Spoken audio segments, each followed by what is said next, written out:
எங்கள் இறைவா, இதை நீ வீணாக படைக்கவில்லை. நீ தூயவன். எனவே நரக வேதனையிலிருந்து எங்களை காப்பாயாக.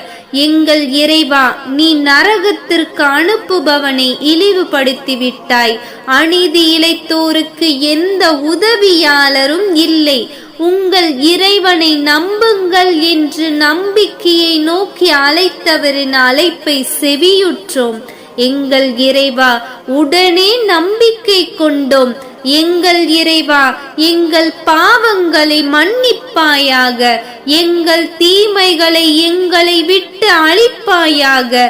நல்லோருடன் எங்களை கைப்பற்றுவாயாக. எங்கள் இறைவா, உன் தூதர்கள் வழியாக நீ எங்களுக்கு வாக்களித்ததை எங்களுக்கு வழங்குவாயாக.